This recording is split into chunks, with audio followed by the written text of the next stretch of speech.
Essa semana, o país entrou em colapso, mais uma vez.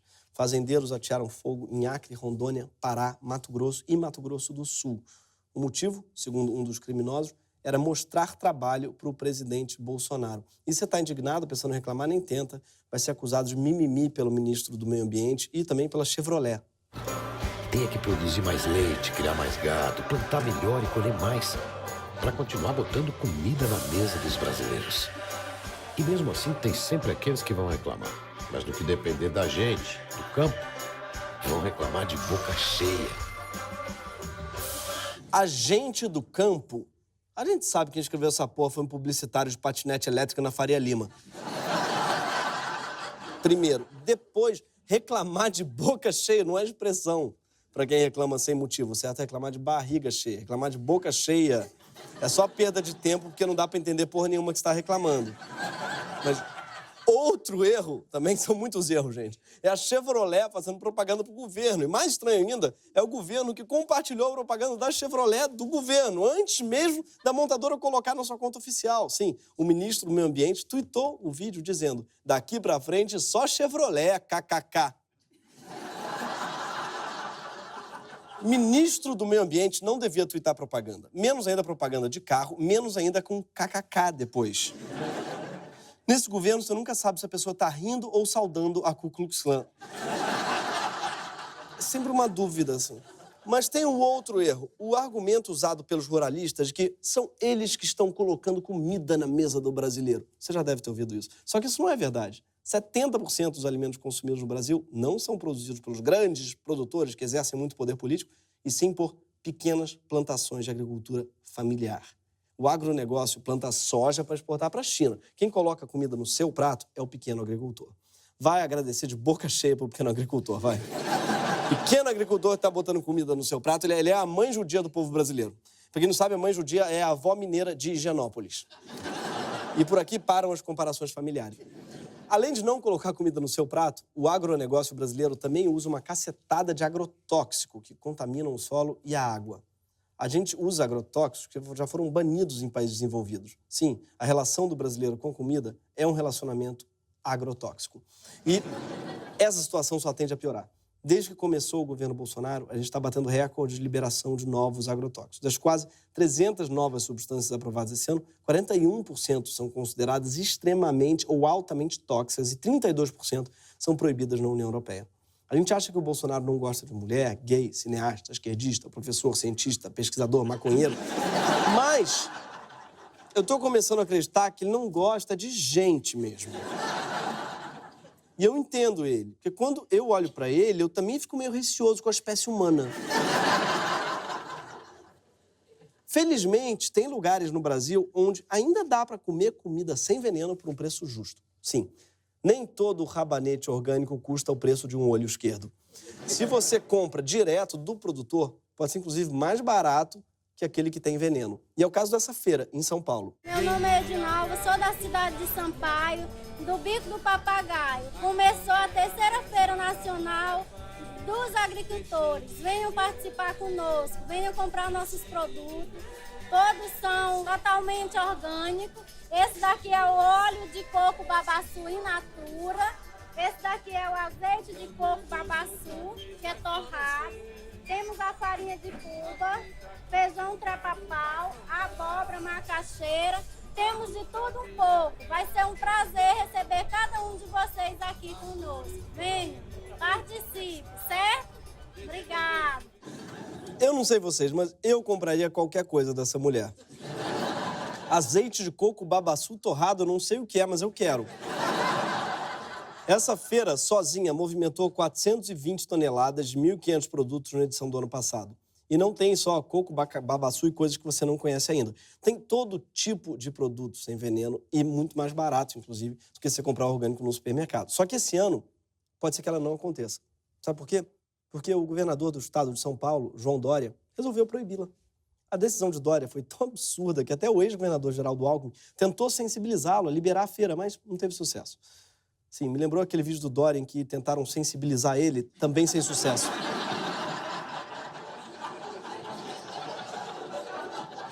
Dória sempre se fingindo de morto, fingindo... Sempre fingindo que não é com ele, né? Eu sei como é que é. E qual o motivo da suspensão da feira? É que ela é realizada pelo MST.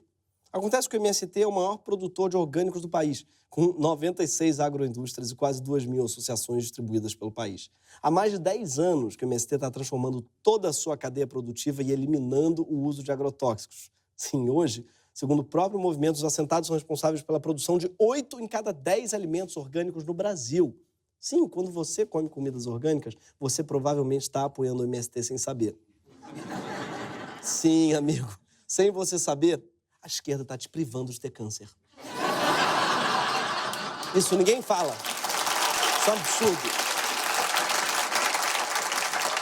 Eles estão te privando desse direito sagrado, que é o câncer. Na calada da noite, o que a esquerda está fazendo? Está pouco a pouco tirando o veneno do seu prato. Atualmente, o MST ele organiza 7 cadeias produtivas: feijão, leite, café, sucos, sementes, mel e arroz. Um exemplo é o arroz orgânico vendido na rede Pão de Açúcar, por exemplo, que vem de lá, do MST. E com isso eu acabei de perceber que eu não tenho ideia de onde é que vem várias comidas que eu como. Fora o mel, que eu sei que vem do Marcos Palmeira, e não dá pra esquecer. Não dá pra esquecer porque ele fica me olhando no rótulo toda vez que eu como mel ou queijo Minas. Quando eu como os dois, inclusive, eu coloco um olhando pro outro. Assim, Agora, inclusive, tem um chocolate bem gostoso também, que eu gosto de pensar que ele amassou aquele cacau com o pé. Eu gosto de imaginar. A produção do MST também é comercializada em feiras e mercados sob o selo Terra Livre em cidades e capitais. No centro de São Paulo, o MST abriu a loja Armazém do Campo, que vende produtos dos assentamentos.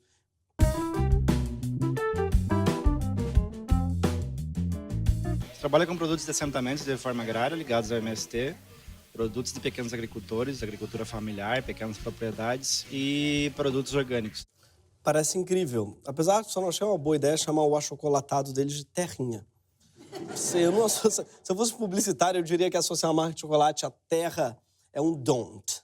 Não, é melhor não. Mas não é só em São Paulo que o MST tá bombando. Sério, os assentamentos exportam cerca de 30% da sua produção para outros países. São 15.000 toneladas de comida exportada por ano. É um excelente resultado. Principalmente num país com um presidente que comemora a venda de 3 cargas de abacate. Gente, 3 cargas de abacate é o que minha irmã vegana põe em cima de uma torrada. Sério, é 3 cargas de abacate em Botafogo, chama brunch. Hoje, o MST é o maior produtor de arroz orgânico da América Latina. Para garantir que é tudo orgânico mesmo, eles enviam as amostras de sementes para serem analisadas na Bélgica, onde a produção recebe o certificado de qualidade. As cooperativas responsáveis, então, pela produção do arroz orgânico do MST pagam cerca de 15% a mais para os seus agricultores do que as plantações convencionais. Com tudo isso, por que diabos o Dória quer cancelar a principal feira do MST? Segundo ele, porque os pequenos agricultores que integram o movimento são criminosos. MST é um movimento ilegal, Labareda. MST é um movimento à margem da lei, portanto, são criminosos. Dória acha que o MST é criminoso por ocupar a terra improdutiva, enquanto ele mesmo foi condenado pela justiça a devolver terra pública que ele invadiu em Campos do Jordão. É. Ah, mas aqui em Campos do Jordão não chama invasão, chama occupazione, né? É um novo conceito que a gente está trabalhando. Dória, né? Quando Dória ocupa, é uma parceria público-privada que eu fiz. Se você concorda com o João Dória, deve ser porque durante muito tempo você ouviu mentiras sobre o MST. Mentiras como essa, contada pela suposta jornalista, mas confirmada plagiadora, Joyce Hasselman. Que nome você dá às milícias armadas, verdadeiras milícias armadas, que invadem e destroem propriedades privadas, que torturam pessoas, que sequestram, que colocam pessoas em cárcere privado, que praticam a matança de animais, que queimam plantações, incendeiam casas? Isso é ou não terrorismo? Isso? Que me gusta ela fala isso. Que é isso? É terrorismo. Ela fala os maiores absurdos como se fosse uma influencer, Tim. Isso não dá certo, Joyce Hasselman. Joyce Hasselman. Sabe o que é isso? É fascismo. Fascismo miguxo. Como é que a Joyce ela justifica as suas acusações todas? Ela conta um caso muito específico. O movimento vermelho de Lula, o Exército Vermelho de Stedley, atacou de novo. Uma das fazendas destruídas fica em Correntina, no oeste da Bahia. Parece um absurdo, meu. Mas o que acontece? Acontece que o próprio delegado da Polícia Civil que investiga o ataque, Joyce, disse que o MST não teve nada a ver com a invasão dessa fazenda. Tudo indica que ela foi feita pelos próprios moradores dos povoados próximos em protesto contra o recurso, lá, o uso excessivo, né, de recursos hídricos pela fazenda, que vinha causando falta d'água e quedas de energia na região. Inclusive, eu fiquei decepcionado com o MST por não terem participado disso, mas tudo bem. A verdade é que eles não participaram. Na época, o humorista Danilo Gentili compartilhou o vídeo dizendo: MST ataca e destrói central de energia, e cobrou uma posição do jornalismo brasileiro. E a posição do jornalismo brasileiro foi falar: você tá falando merda, cara, para. Você tá se expondo, bicho. Mas ele deve ter rasgado o jornal em protesto e enfiado no cu. O deputado Marco Feliciano, ele também responsabilizou o MST em vídeo. Tá? O Fernando Holliday, do MBL, também fez a mesma coisa. A culpa é do MST. E esse não foi o único caso de divulgação de mentiras sobre o movimento. No ano passado, a página do Vem Pra Rua Brasília divulgou que o Fachin era advogado do MST. Que foi desmentido na época. Dias atrás, circulou uma notícia segundo a qual a Polícia Federal teria confiscado 3 fazendas no Paraguai de um líder do MST, braço direito de Lula. Também era falso. Em março desse ano, teve notícia que acusava o MST de atear fogo num laboratório que fabricava vacinas contra meningite. E adivinhe, era fake. Caralho, o pessoal também acredita em qualquer coisa, né? MST afunda Titanic e mata Leonardo DiCaprio. Movimento Sem Terra promove show com falso patati patatá. Outro caso muito mencionado para criticar o MST é o da ocupação nas fazendas da Cutrale, uma das maiores vendedoras de suco de laranja do mundo. Aliás, eles têm isso em comum com o Bolsonaro. O gosto pela fruta. Acontece que a Cutrale já foi flagrada com a prática de trabalho escravo e suas fazendas estavam ocupando ilegalmente áreas que pertencem ao governo. A área ocupada pelo MST faz parte do grupo colonial Monção, que é um conjunto de fazendas compradas pelo governo brasileiro em 1909. O que fica claro quando analisamos os casos mais citados pelos que atacam o MST como sendo exemplos de terrorismo e violência, é aquilo que o movimento afirma. O MST não usa violência e morte como tática de ação política. Historicamente, o MST também só ocupa terras improdutivas, griladas ou que devem milhões em impostos para a União. Terra grilada, para quem não sabe, é roubada mesmo. E elas não são difíceis de encontrar. Em todo o país, total de terras sob suspeita de grilagem é de mais ou menos 100 milhões de hectares.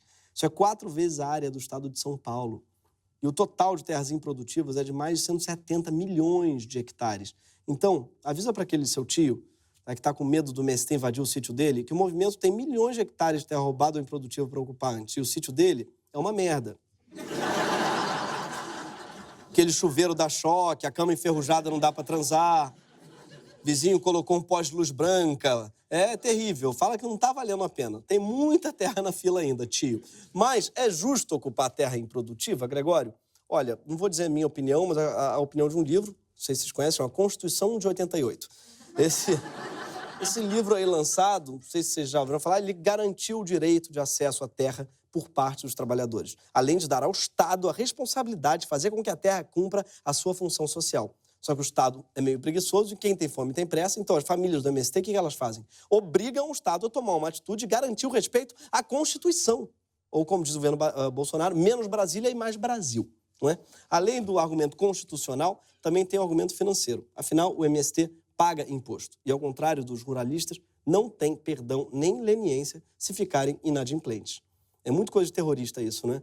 Pagar imposto. Sei, Bin Laden mesmo, ele foi morto enquanto pagava IPTU na lotérica. Aí viram ele e toutou. Empresas ligadas ao agronegócio, como a Parmalat e a JB Duarte, devem algo como 200 bilhões em tributos ao governo. E ainda contam com incentivos bilionários do governo. Parece uma espécie de bolsa caloteiro, né? Parmalat tomou calote? Enquanto ruralistas pró-governo tacam fogo na Amazônia, a produção do MST, além de orgânica, é cada vez mais agroecológica, que é um modo de produzir que se integra melhor com os ecossistemas locais. A substituição de pasto por sistemas agroflorestais restaura solos pobres e degradados. Essa é a descrição do Tinder do Ike Batista, né? Solo, pobre e degradado.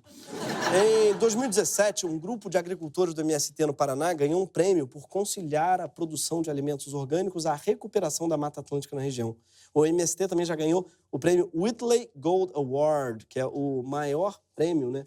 É o prêmio mais importante de conservação ambiental do mundo. E recebeu também em 2011 o Prêmio Anual de Soberania Alimentar na Califórnia por sua produção sustentável. O MST tem tanto prêmio que ele é Meryl Streep trotskista, assim, sabe?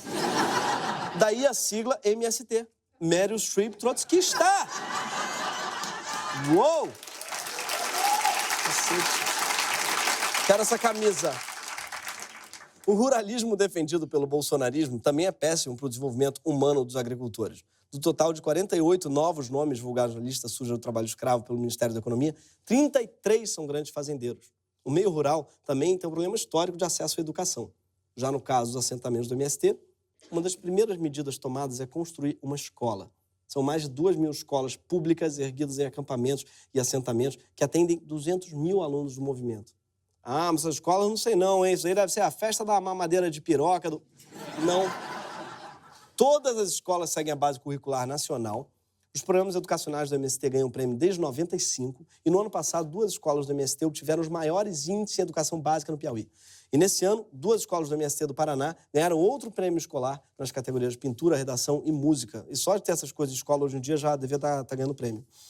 O ruralismo brasileiro também é super violento e seu alvo preferido é justamente o pequeno agricultor ligado a movimentos sociais. No ano passado, a grande maioria das mortes no campo foi de lideranças comunitárias. No período entre 85 e 2018, mais de 1.900 trabalhadores e trabalhadoras foram assassinados em conflitos na zona rural. Desse total, somente 117 responsáveis pelos assassinatos foram julgados e apenas 33 mandantes foram condenados. Os agricultores do MST, eles não matam, como dizem, mas eles morrem. Para completar, são os ruralistas ligados à base do governo que pressionam o Congresso pela liberação de mais agrotóxicos, pela flexibilização das leis sobre trabalho escravo e por mais desmatamento nas florestas brasileiras. Aqui, vale lembrar da pergunta da Joyce. Que nome você dá às milícias armadas, verdadeiras milícias armadas, que invadem e destroem propriedades privadas, que torturam pessoas, que sequestram, que colocam pessoas em cárcere privado, que praticam a matança de animais, que queimam plantações, incendeiam casas? Então, Joyce, o nome que eu dou para essas milícias armadas é Base de Apoio do Bolsonaro. Enquanto isso, o agronegócio quer te convencer que eles são agro, quando na verdade eles são só negócio mesmo.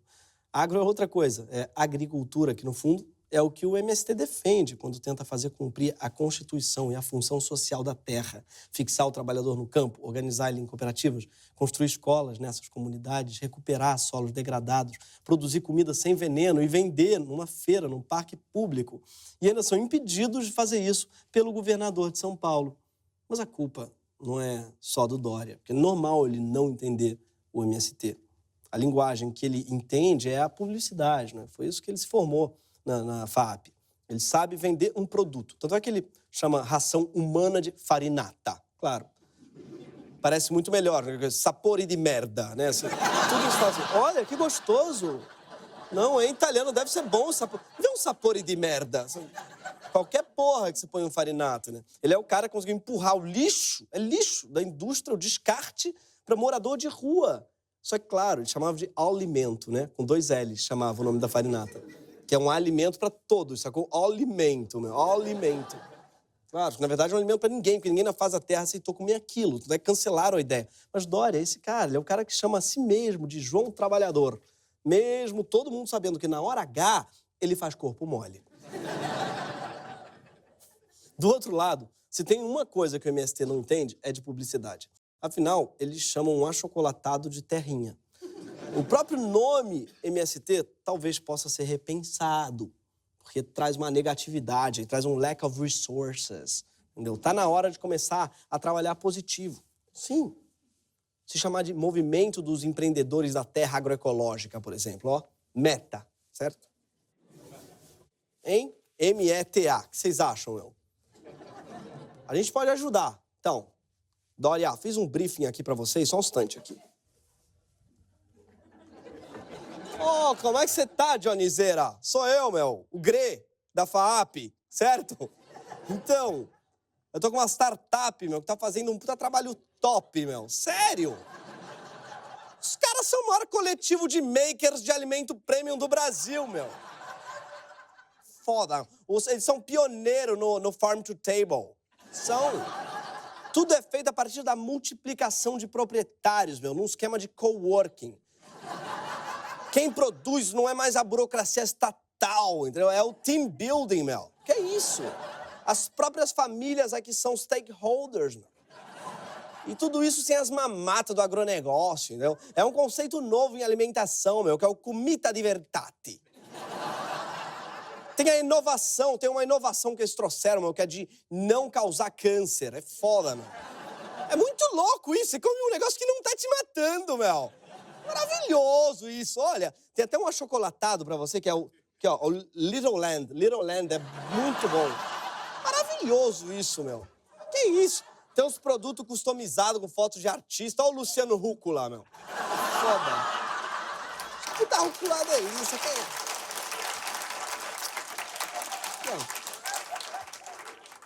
Vera Arroz, tá ligado? Super bom, meu. E o Ney La Torrada, meu. Maravilhoso, meu. Isso aqui com um pouquinho de mel Lisboa. Mas eu sei o que você tá pensando, meu. Você tá pensando assim, ah, tá aí, eu gosto do meu saborzinho de glifosato. Eu gosto do meu temperinho de agrotóxico, eu gosto. Mas, meu, nem todo mundo tem dinheiro pra comprar veneno, meu. Nem todo mundo gosta de veneno. Tem gente que gosta de comida. Tem um nicho de mercado aí, meu. E os landless workers ainda vão virar um puta case, meu. Esse foi o Greg News. Boa noite, meu.